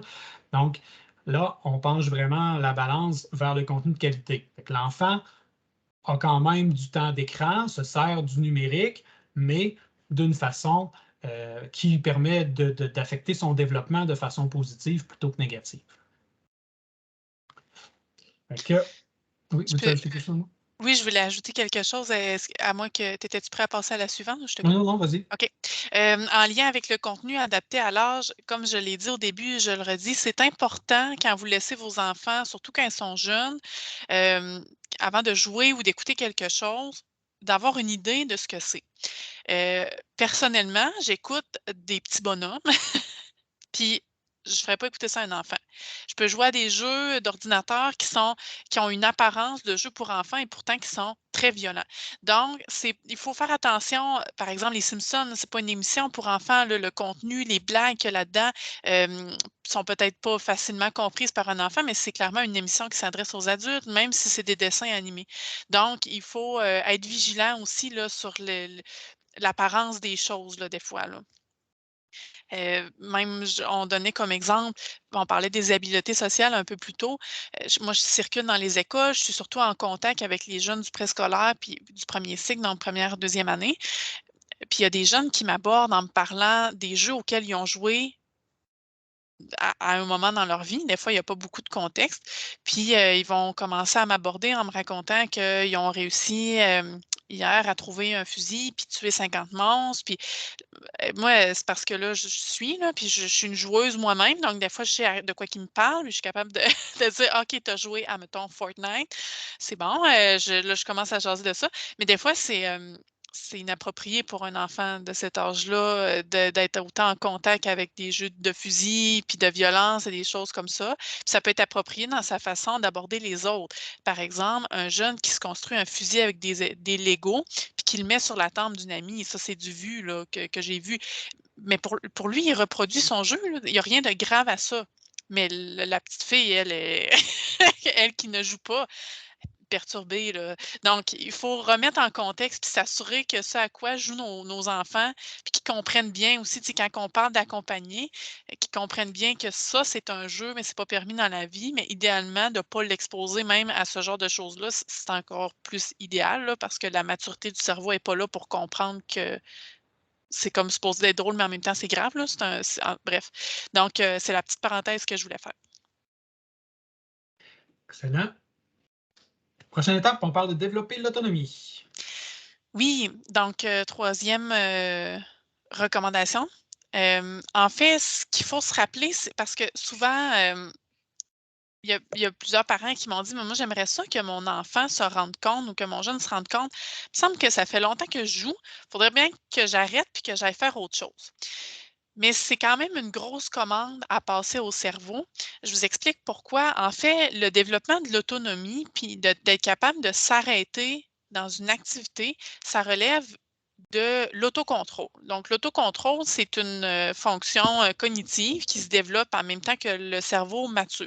C'est la capacité à s'observer pendant qu'on est en train d'agir, à arrêter une action, puis à changer notre action en fonction de ce qu'on s'est observé, puis se corriger. Donc, l'autocontrôle, mais surtout le développement du cerveau, on a mis une petite route, c'est parce que c'est une route qui, en fait, se développe de dès le premier jour de vie jusqu'à 21 ans d'âge chronologique. Donc, à 21 ans, le cerveau, il sort du mode développement. Ça ne veut pas dire qu'il ne change plus, mais il n'est plus en mode, c'est ça, là, je me développe et je crée des connexions. Donc, de 0 à 5 ans, je vous explique rapidement, de 0 à 5 ans, c'est là où le cerveau fait la majeure partie des connexions qu'il va avoir besoin plus tard. Donc, c'est aussi une des raisons pour lesquelles on veut limiter le temps d'écran. On veut permettre une variété de connexions. Vers 5 ans, c'est là qu'on voit l'apparition des fonctions cognitives un peu plus avancées, entre autres l'introspection. Et cette capacité-là se développe graduellement jusqu'à 21 ans. Jusqu'à 5 ans, l'enfant agit vraiment sous le coup de l'émotion. Mais ceux qui ont des adolescents vont savoir que c'est le cas toute la vie et que des fois, nos actions vont être grandement influencées par la façon dont on se sent, on va être impulsif, on va agir sans nécessairement toujours réfléchir. Donc, quand je suis en train de faire une activité qui me passionne, j'ai possiblement pas la capacité de m'arrêter. Donc, même l'adolescent, le cerveau, il est encore en train de se développer et puis d'apprendre des nouvelles capacités, puis il va avoir toujours besoin de l'adulte pour se réguler puis faire les bons choix. Même si il n'y aura pas besoin du même genre d'accompagnement de la part de son parent, il y a besoin de son parent quand même pour justement continuer de développer son autonomie. Alors, l'autonomie de notre enfant va être la même habituellement, ça va être assez homogène à travers l'ensemble de ses activités. S'il y a de la misère à mettre ses bas, il va sûrement avoir de la misère à gérer la télévision. S'il a besoin que je lui rappelle de ranger sa chambre, il y a peut-être besoin aussi que je lui rappelle les règles d'utilisation des écrans. Donc, il faut un peu se dire, est-ce que je fais confiance à mon enfant pour le laisser gérer, je ne sais pas, là, disons, un sac de chips, mettons, exemple fictif. Si je fais confiance, ça se peut qu'il y ait les capacités d'autocontrôle dans différentes sphères. S'il y a encore besoin que je lui dise mangeons pas trop, comprenez-vous un peu le principe? Il faut que je me questionne. Je ne peux pas laisser mon enfant avec un. Je lui donne beaucoup, beaucoup d'aide dans l'autonomie de certaines habitudes de vie, mais je m'attends à ce qu'il y ait quand même un niveau d'autonomie très élevé en lien avec l'utilisation des écrans. Ça ne fonctionne pas nécessairement comme ça. Donc, dans cette optique-là, on vous montre un peu un modèle. On peut changer peut-être, Marc-André. Ah oui, j'ai oublié, avant de passer au modèle là, de progression de l'autonomie. En fait, juste rapidement toucher un mot, on parle du contrôle des émotions aussi. C'est tout en lien avec l'autocontrôle et c'est une grande composante aussi dans l'utilisation des écrans. Si je suis quelqu'un qui, comme je disais, qui est plus impulsif, quelqu'un qui est compétitif, quelqu'un qui est sensible à l'opinion des autres, c'est aussi des éléments qui vont se retrouver dans ma façon d'utiliser les écrans. Si j'utilise les médias sociaux, si je fais des jeux de compétition, si des fois je me fâche facilement contre des amis parce qu'ils ont fait rater notre quête, puis là, bon, il faut que le parent soit proche de son jeune, tende l'oreille sur ce qui se dit, garde un peu un œil pour accompagner aussi son jeune dans ce type d'activité-là, dans le développement de sa gestion des émotions. Et qu'est-ce qu'on fait si, par exemple, j'utilise les écrans pour m'aider à calmer mon jeune quand il vit un malaise, quand il y a de la peine, quand il est en colère, quand il est impatient ou qui s'ennuie, que j'utilise souvent les écrans, bien là, c'est à se questionner, est-ce que cette stratégie-là me permet d'enseigner à mon jeune comment identifier ce qu'il vit, tolérer l'émotion, trouver des solutions? Probablement pas, parce que l'utilisation des écrans va nous changer les idées, puis ça va devenir un peu comme un moyen d'éviter notre malaise, mais ça l'enseigne pas des compétences. Donc, on vous a mis quand même un lien. Le lien est sur la petite télévision, là, pas sur. Il faudrait que je le change. Il faut vraiment cliquer sur la petite télé, mais on le changera pour le lien cliquable. Ça nous amène, encore une fois, c'est la Société canadienne de pédiatrie qui nous dirige vers un site qui est fait vraiment pour les plus jeunes. Là. Les stratégies sont plus jeunes, mais quand on les lit, les grandes catégories s'appliquent aussi là, à nos adolescents. Puis dans le fond, c'est des stratégies de comment je peux aider mon jeune à gérer ses émotions, pas de les contrôler, mais de de les accueillir puis d'en faire une gestion qui est saine, sans utiliser les écrans toujours, parce qu'on veut aussi faire des adultes autonomes qui ont des bonnes habiletés de ça, puis qui n'auront pas besoin de leur cellulaire à chaque fois qu'ils vont vivre un échec. Puis on veut les préparer à ce que la vie leur apporte finalement. Donc, vous pourrez aller voir un peu de quoi ça a l'air, mais ça parle beaucoup de faire des respirations, être en mode solution, l'activité physique. Ça, c'est les grandes catégories, mais ça donne des exemples plus concrets. Mais je dirais que ça s'applique peut-être jusqu'à, je ne sais pas, là, 9-10 ans. Puis après ça, il faut s'en inspirer puis les appliquer. Puis c'est pas parce qu'on les a pas enseignés à nos adolescents quand ils étaient plus jeunes qu'il est trop tard. Ça veut juste dire qu'il est grand temps. Fait que c'est applicable à tout âge, puis c'est super intéressant, même pour nous, même ça peut nous inspirer. Et, tu sais, le gros piège dans tout ça, c'est que les enfants ont même pas l'air d'avoir besoin de nous pendant qu'ils sont sur des écrans parce qu'on est capable de faire autre chose, de cuisiner pendant qu'ils sont sur les écrans, mais pourtant, ils ont besoin de nous, là. Ils ont besoin de nous pour apprendre à gérer cette bébelle-là. Ils ont besoin de nous pour apprendre à se développer puis à ressortir le mieux de ce qu'ils vivent dans leur utilisation du numérique. Oui. Puis je ne l'ai pas dit plus tôt, mais j'ajouterais juste une petite parenthèse aussi sur la motricité. Tu sais, des fois, on pense que vu qu'ils utilisent leurs mains pour jouer les manettes, les écrans, bon, qu'on se dit au moins, ben, il développe sa motricité pendant qu'il fait ça. Mais là, je ne veux pas péter votre ballon si c'était le cas, mais les mouvements qui sont demandés pour gérer une manette puis gérer un écran tactile sont faisables là, par des enfants de 12 mois. Là. Ça ne nous aide pas à aller plus loin avec notre corps. Puis comme on est assez statique, bien, ça nuit même, en fait, au développement de la motricité. Donc, c'est pour ça aussi qu'il faut laisser de la place pour d'autres types d'activités. C'est pas le même geste que se brosser les dents. C'est pas le même geste que. Comme on l'a dit, là, le but, c'est de jouer, d'expérimenter avec son corps, puis d'apprendre à l'utiliser à son plein potentiel. Puis de faire une seule chose beaucoup dans une journée ne permet pas de développer d'autres affaires. Exactement. Merci. Donc, ce qu'on vous présente en ce moment, c'est en fait, qu'est-ce que je fais une fois que je me rends compte que je veux accompagner mon jeune vers l'autonomie? Comment je m'y prends? Il ne s'agit pas de dire ferme la télé dans 5 minutes, puis si tu ne l'as pas fait la prochaine fois, ça va être obligé d'être moi qui va venir. Ce n'est pas une punition d'apporter de l'aide, c'est pour accompagner vers l'autonomie finalement. Donc, il y a 4 grandes étapes.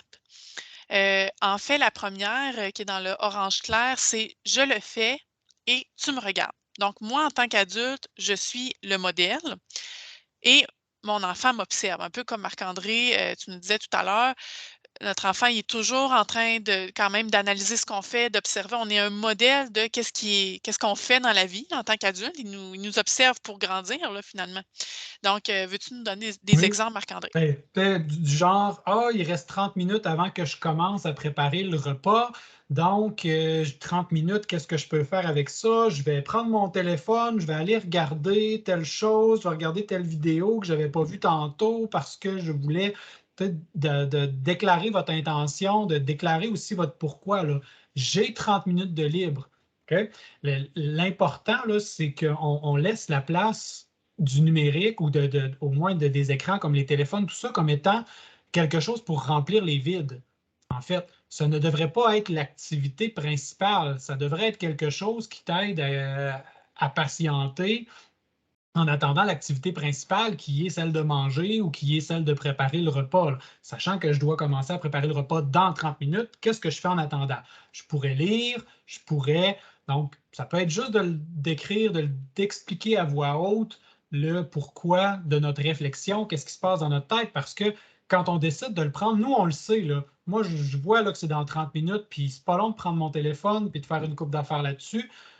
Mais comme je vous disais, l'enfant, il a sa perception. Il ne sait pas nécessairement ce que vous faites là-dessus. Il ne sait pas non plus que vous l'avez planifié, que ça va durer 30 minutes. Moi, dans 30 minutes, je suis devant la cuisinière, puis let's go, le souper commencé. C'est tout prévu, ça. Ça s'est passé en un clin d'œil dans ma tête, mais l'enfant ne le sait pas que vous avez eu cette réflexion-là. Il faut le mettre au grand jour pour l'aider à comprendre. C'est un peu la première étape de l'autonomie.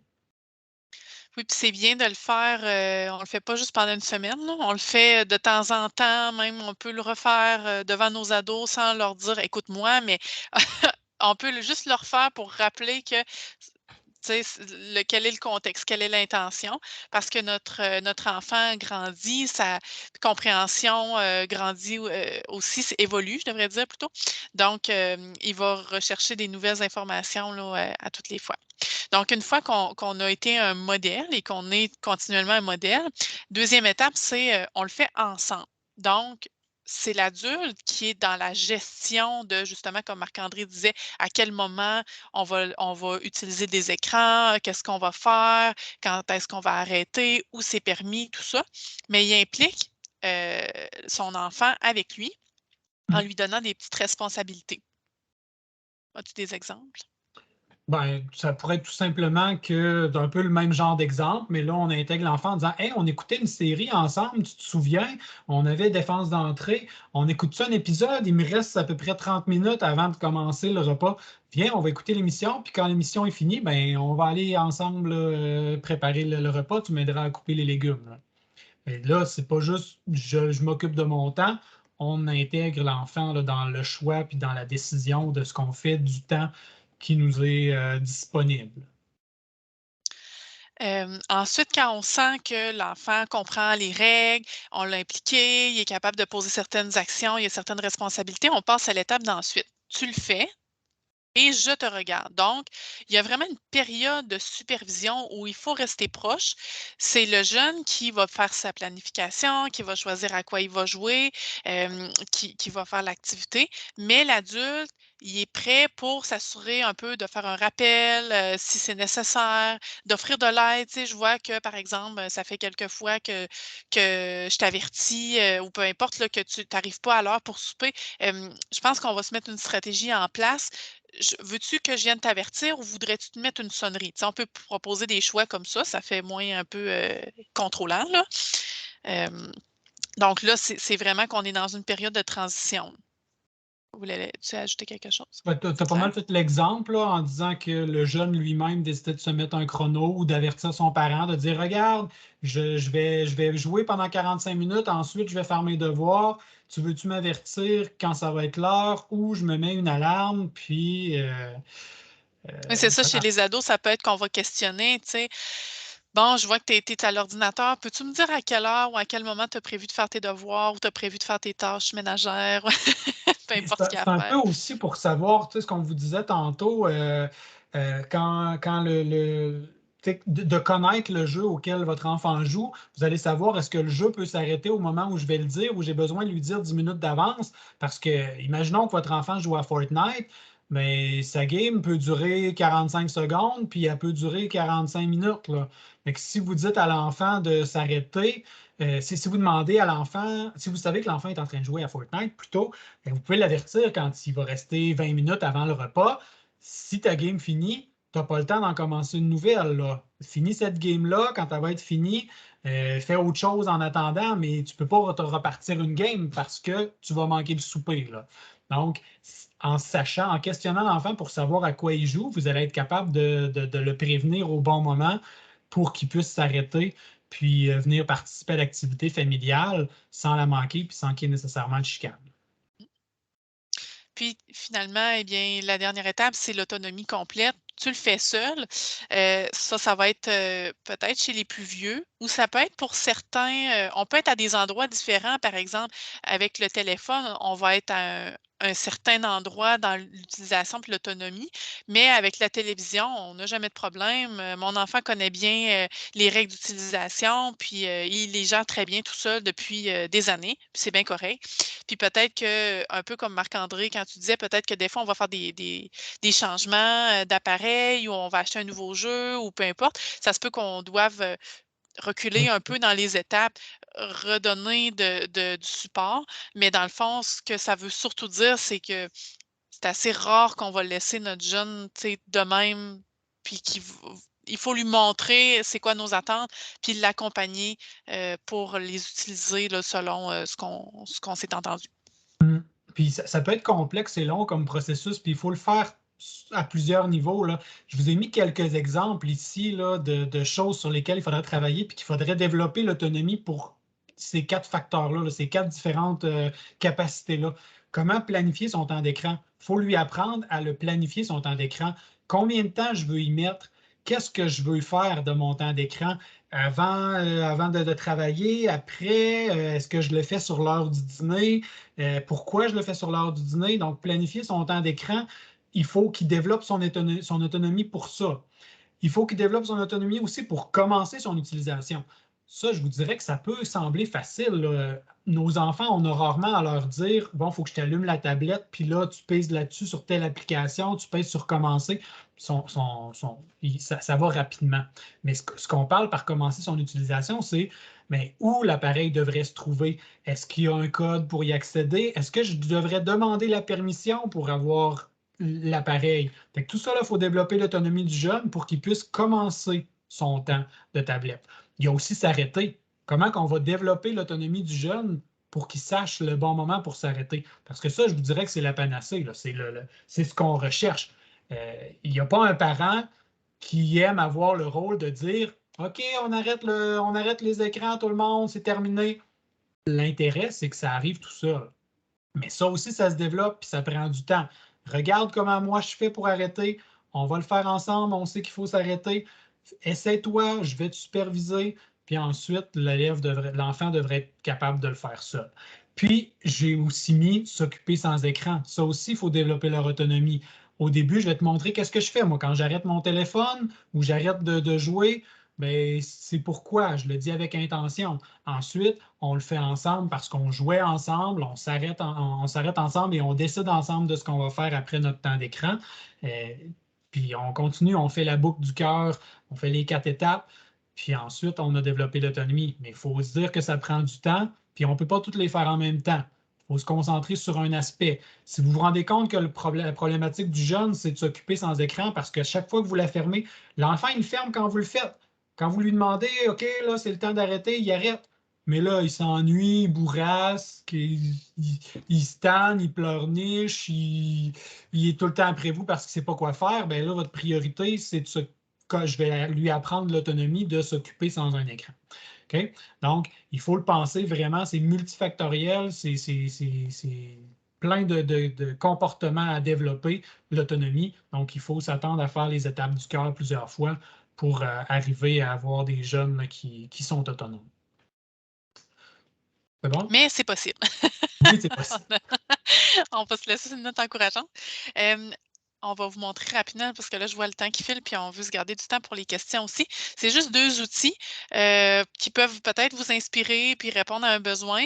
À gauche de l'écran, on voit le chemin, j'appelle ça le chemin de l'écran. Là, tu as envie d'allumer un écran, on peut écrire ça directement dans Google. Là, tu as envie d'allumer un écran, vous allez voir, il y en existe toutes sortes là, de sortes. Puis on peut l'ajuster puis s'en faire une maison là, qui correspond à notre jeune, ou plus vieux ou plus jeune. En fait, c'est juste des pistes d'idées, de choses à faire avant d'aller utiliser un écran. Donc, est-ce que j'ai déjeuné? Est-ce que je me suis habillée? Des fois, ça, c'est même pas fait.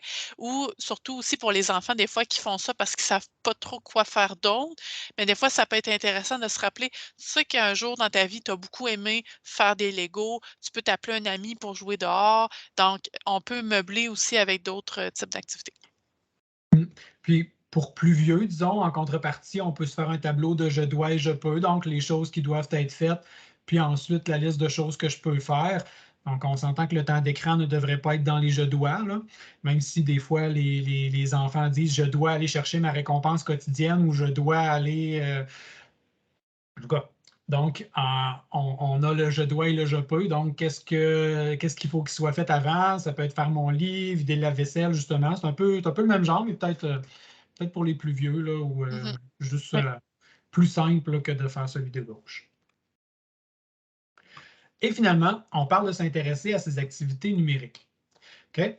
Donc, la petite diapositive ici, je vais passer quand même rapidement. On s'attaque à un gros monstre en réalité, là. On a une quantité impressionnante de spécialistes qui sont des concepteurs de jeux, des concepteurs de plateformes de réseaux sociaux qui exploitent les principaux moteurs de motivation des êtres humains. C'est même pas juste les jeunes, c'est des êtres humains. On se bat contre quelque chose quand même d'assez gros. Puis le connaissant, ça nous aide aussi à intervenir puis à savoir comment on peut poser des questions ou utiliser des stratégies plus efficaces. Donc, on parle des 8 plus importants facteurs de motivation que les développeurs de jeux vidéo, de réseaux sociaux, dont ils se servent. Okay? Donc, le premier, on parle de vocation et sens épique. Tout le monde a envie de faire une différence dans la vie. On s'entend que les jeux de société sont faits pour ça. Tu es un combattant qui veut sauver le monde. C'est quelque chose qui est attirant. On ne peut pas rivaliser nécessairement dans la vraie vie à ce qu'on peut avoir comme émotion, comme sentiment dans les jeux vidéo. Les accomplissements aussi, là, on a même vu là, dans des recherches, juste le son de la Xbox ou de n'importe quel autre appareil qui fait un bling pour te dire que tu as réussi quelque chose, un accomplissement, ça envoie une hormone, là, le dopamine, puis ben, on en veut plus, notre petite hormone de joie et de bonheur. Fait que juste ça, c'est un élément de motivation pour les enfants avec lesquels on doit se battre. L'autonomie, la créativité qu'on a dans les jeux comme Minecraft ont justement cette popularité-là parce qu'ils permettent de faire tout ce qu'on veut. C'est un monde ouvert où on peut laisser aller notre créativité. L'imprévisibilité, la curiosité aussi est quelque chose qui est un facteur de motivation dont les jeux vidéo, il y a certains jeux vidéo qui se servent de ça. Propriété, possession aussi, là, la plupart des jeux ont ça. Là, on regarde là, les Fortnite et compagnie, ils ont des couleurs de fusils, des habillements, de vêtements de personnages. C'est toutes des choses qui sont décoratives, mais c'est toutes des choses, les gens aiment collectionner, c'est de la nature humaine. Donc, les développeurs de jeux vidéo se servent de ça justement pour garder les gens sur leurs applications. Influence sociale et connexion, ça aussi, quand ils se sont mis à faire des clans dans les différents jeux vidéo, à faire des groupes dans les médias sociaux, c'est vraiment une connexion sociale importante, le clan. Là. Quand on sait qu'il faut que tout le monde participe pour que le clan ait un grand coffre qu'on va ouvrir, sachant que si on punit l'enfant pendant 2-3 jours qui n'a pas accès à son appareil, il va vraiment se sentir comme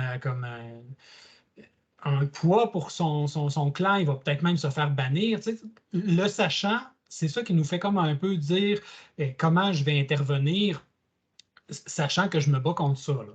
On parle de rareté et d'impatience aussi. On voit souvent des choses qui sont en vente dans les boutiques, dans les jeux ou autres, qu'il reste 3 jours pour se le procurer. Après ça, on ne le verra plus jamais.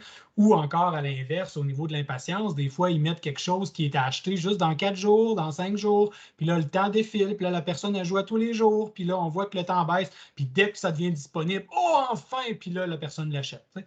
C'est tous des processus, des petits procédés psychologiques que les gens utilisent. Et peur de la perte et de l'évitement aussi, là, ça, c'est tout ce qui est récompense quotidienne. Imaginons là, qu'à chaque jour qu'on se connecte, on reçoit une petite récompense dans notre jeu. Plus on est de jours consécutifs où on se connecte, plus la récompense est bonne. Et s'il y a une journée malheur, on n'y va pas. Bien là, on recommence à zéro, on perd la grosse récompense. Fait que ça aussi, c'est toutes des choses qui pèsent sur nos jeunes quand on intervient avec eux. C'est des choses qu'il faut planifier et qu'il faut savoir. Fait que quand on sait contre quoi on se bat, bien, ça nous aide un petit peu plus à intervenir puis à savoir comment parler à nos jeunes puis comment intervenir aussi. Donc, quand on parle de s'intéresser, souvent les jeunes, ils pensent qu'on veut tout simplement être détective, qu'on veut tout savoir. On veut vous donner ici quelques petites pistes là, de questions ou d'interventions à faire avec eux. Première question, comment s'est passé ton cours? Souvent, quand on a un jeune qui va participer à une activité physique, à un sport, exemple au hockey, bien, quand il revient, on lui demande comment a été sa pratique. Mais est-ce qu'on demande à nos enfants comment ça a été lorsqu'ils ont fait une activité en ligne? Quand tu as joué, comment ça s'est passé? Hein? Qu'est-ce que tu as vécu? Comment tu as ressenti? Il y a des choses à apprendre de ça. Là. Donc, c'est des questions qu'on peut poser. Avec tout le temps qui passe là-dessus, c'est important de poser des questions puis de s'intéresser à ça puis de vouloir savoir parce que c'est quand même du temps qu'il a investi là-dedans. Là. On s'entend que c'est de l'investissement. On vous propose aussi de saisir les opportunités. Donc, si vous voyez des choses dans l'actualité ou des anecdotes, vous êtes au restaurant, puis là, vous remarquez les gens qui ne se parlent pas puis qui sont sur leur téléphone, ben, ça pourrait être un bon petit moment pour en profiter puis dire regarde la famille, là, tu sais, ils ne se parlent pas personne, puis tu sais, qu'est-ce que tu penses de ça? Puis ayez là, des discussions avec eux, saisissez les opportunités. Autre chose, on parle aussi d'utiliser les termes en ligne et hors ligne.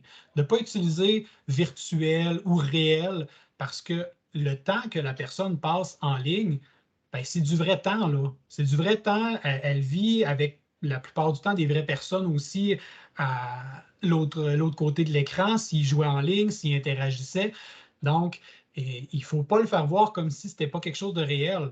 C'est quelque chose de réel. C'est une expérience vraiment qui a été vécue, mais en ligne. Okay? Donc, utilisez plutôt les termes en ligne et hors ligne pour parler des différentes activités et non pas des activités de la vraie vie puis des activités fausses ou irréelles ou autres. Là. En utilisant en ligne, hors ligne, on protège un peu là, la relation comme ça. On parle aussi d'éviter les attaques directes. Utilisez plutôt des statistiques, des documentaires, des histoires médiatiques. Donc, servez-vous de petites choses comme ça pour parler. Et ouvrir la porte aussi là, à la discussion. Si tu trouves que ton temps d'écran n'est pas adéquat, on peut s'en parler, on va essayer de trouver des solutions ensemble. C'est des choses qui sont qui donnent moins l'air que vous voulez fouiller ou vous voulez tout savoir ce qui se passe. Donc, je vais passer aussi rapidement là-dessus. En fait, on parle de la compétence numérique. Je ne sais pas si vous avez déjà entendu parler du terme, mais c'est quelque chose qui fait partie de la stratégie de transformation numérique gouvernementale. Donc, l'intérêt du gouvernement numérique, du gouvernement québécois était de rendre beaucoup de ses services numériques. D'ailleurs, on l'a remarqué, là, la plateforme en ligne pour prendre des rendez-vous de vaccination, c'est une des choses qui fait partie de la stratégie numérique. Donc, c'est d'utiliser de plus en plus le numérique avec les citoyens. Et de ça a découlé un plan d'action numérique en éducation. Donc, le ministère de l'Éducation a aussi eu à se pencher sur le numérique. Donc, quelle place le numérique allait prendre dans l'école et dans l'apprentissage. Puis de là est sortie la compétence numérique. Et la compétence numérique est vue un peu à l'école. Ce n'est pas encore tout à fait bien travaillé, mais la compétence numérique, ce n'est pas seulement pour les élèves. C'est pour les enseignants et c'est pour la population en général aussi. D'ailleurs, là, j'ai mis le lien vers le site compétencesnumériques.ca. C'est une plateforme qui est en préparation. Présentement, les élèves peuvent y aller, les enseignants aussi. Et il y a une zone grand public pour que monsieur, madame, tout le monde puisse développer sa compétence numérique avec les 12 différentes dimensions comme la citoyenneté numérique, créer avec le numérique, apprendre avec le numérique, innover grâce au numérique, faire preuve de créativité, mettre à profit le numérique pour l'inclusion, collaborer avec le numérique. Donc, c'est toutes des façons de monopoliser nos compétences numériques, notre compétence numérique. Et ça se fait par monsieur et madame tout le monde. Ce n'est pas seulement pour les élèves, ce n'est pas seulement pour les enseignants, c'est pour la population en général. Donc, ce vers quoi je voulais vous intéresser, c'est que ce n'est pas seulement à l'école non plus d'apprendre le numérique, parce que le numérique fait partie de la vie. Là. Je ne veux pas aborder nécessairement longtemps le concept de littératie numérique avec vous. J'ai mis l'article aussi, si vous voulez aller lire en particulier, mais il y a comme 3 niveaux de la littératie numérique. Le premier, c'est avoir accès. Donc, il faut avoir accès au numérique pour pouvoir développer notre compétence. Ça, on s'entend qu'on l'a presque partout. Il y a une quantité, c'est presque 100% des foyers qui disposent d'appareils numériques mobiles ou non, donc ordinateur ou iPad et compagnie. C'est presque la totalité. Là. Donc, ça, on n'a plus de questions là-dessus, c'est la base. Il faut avoir accès, puis on sait qu'on l'a. On sait aussi que les jeunes sont capables de l'utiliser, sont capables d'ouvrir, sont capables de fonctionner, sont capables d'utiliser le clavier, sont capables de faire quelques affaires. Mais là où il faut se pencher puis il faut travailler, c'est dans le comprendre et créer. Parce qu'ils ne comprennent pas nécessairement comment fonctionne Internet, ils ne comprennent pas nécessairement tout ce qui se passe. J'ai mis un peu autour les choses qu'il fallait travailler. Là. Donc, la prise de décision. Juste ça, la prise de décision en ligne, on a accès à une tonne de magasins en ligne. Le magasinage en ligne est vraiment quelque chose qui est devenu très, très populaire dans les dernières années. Mais ce n'est pas parce que c'est accessible et que juste en appuyant, je suis capable de commander qu'il faudrait que je le fasse. Là. Fait que juste de travailler la prise de décision avec vos jeunes, de travailler la sécurité, travailler le réseautage, travailler le jugement, c'est toutes des choses qui relèvent aussi de la famille, pas nécessairement seulement de l'école. Donc, on est à 1h30. On n'aura pas eu la période de questions. On pourra quand même ouvrir là, la possibilité Oui, des on peut micros. rester s'il y a des gens qui sont Oui, c'est intéressés ça. quand même. Là. Oui. Je vais te laisser conclure pendant que je donne l'accès au micro. Ben, en fait, on a parlé un peu des côtés négatifs. Oh, on m'entend en écho, là. Je ne sais pas si c'est. Merci, je pense qu'il y avait quelqu'un qui avait peut-être son micro ouvert. Ben, en fait, c'était tout le monde. Mais bref, tout ça pour dire qu'on a parlé un peu des aspects plus négatifs, là, veut pas parce qu'on voulait se donner des stratégies, mais Marc-André a quand même abordé aussi tout le beau qu'il y a avec l'utilisation des technologies. Donc, c'est vraiment de se rappeler, je pense que le mot d'ordre, c'est l'équilibre. On ne peut pas l'éviter. Il y en a des technologies dans nos vies, il y en a des écrans, il faut les utiliser. On ne vit pas dans l'ancien temps. On va vers l'avant. Il faut apprendre à les utiliser, mais il ne faut pas oublier qu'il y a autre chose de tout aussi important qui doit conserver une place dans notre vie quotidienne. Donc, c'est possible d'y arriver. Donc, persévérance, quand on parlait de développer l'autonomie, de se donner des règles d'utilisation. Il faut se donner des petits objectifs. On ne peut pas tout changer dans les prochaines semaines. On y va petite bouchée à la fois, puis il n'y a rien de parfait, évidemment. Il ne faut pas se mettre, sentir coupable, puis se flageller en se disant, mon Dieu, j'ai laissé mon enfant en bas de 5 ans avoir full accès aux écrans. On ne savait pas non plus. C'est nouveau. Tu sais, ça fait une trentaine d'années que ça évolue là, à grande vitesse. Maintenant, on commence seulement à comprendre l'impact que ça a. Donc, c'est ça. Il ne faut pas se décourager, puis il faut persévérer. Donc, sur ces sages paroles, je vais me lancer des fleurs. Est-ce qu'il y a des gens qui auraient voulu faire des